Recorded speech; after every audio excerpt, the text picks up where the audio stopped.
So a CEO was killed in Manhattan, and no one seems to care, even though it looks like the media expects us to care.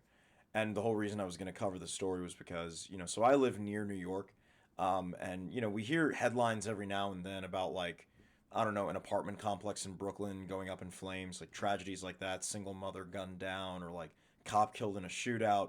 And whenever we see these stories, typically, the anchors will cover it for like a minute or two, then move on to something else.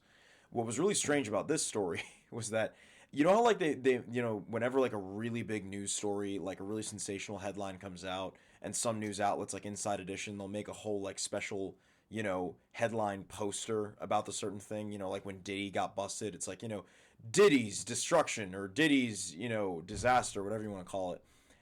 They made one for this guy, for this CEO Brian Johnson getting gunned down. And my question is why? Like, do you actually think your audience cares that much? Like genuinely, because the thing is, the first thing I thought when I saw that, I thought to myself, like, why are you giving this guy preferential treatment? It just didn't make sense to me. And, as crazy as it is to consider, and I don't really get political on this channel, but Ben Shapiro, the guy on the Daily Wire, he made a video kind of blasting people who were celebrating this guy being dead because, like, oh, this guy was just a CEO. Why do you care? The comments were full of his own fan base lighting him the fuck up, basically saying, you need to sit this one down because when it comes to, like, especially health insurance, I can understand if this was like a CEO of, like, I don't know, an apparel company, or maybe like just a smaller company, maybe, I don't know, like a real estate company. Just, I was thinking real estate because, a former real estate CEO was shot at like a few months ago. I'm not going to get political anyway. But it's like, for something like insurance, where we kind of know all the scummy stuff that happens, even though we don't talk about it, don't be surprised if people are throwing parties that this guy is dead. Now, I'm not saying that I would throw a party. I'm not saying that I would ever do something to hurt someone just because they were in a position of power and had power over me. But I understand. I understand. I mean, look, should this guy have been shot? No.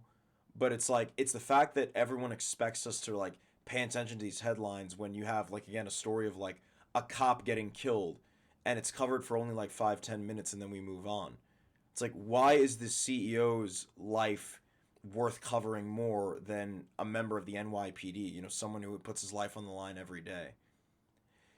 You could almost make the argument like twofold. One, that okay, he's like, a big name, so it'd be like if, I don't know, like Kanye got shot and killed.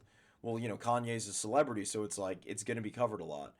And then you can also say that, this is an investigation that's still going on. They haven't found the guy. If they found the guy and already threw him in jail and just waiting a sentencing, yeah, it probably wouldn't be still be covered, but it's the fact that they're still looking for the assassin. But that's all I have to say. But I think the story's overblown. I think most people don't care. That's really all I have to say about it. But thank you, Mevanites, for tuning in for another video after a long hiatus, and I'll see you guys very soon.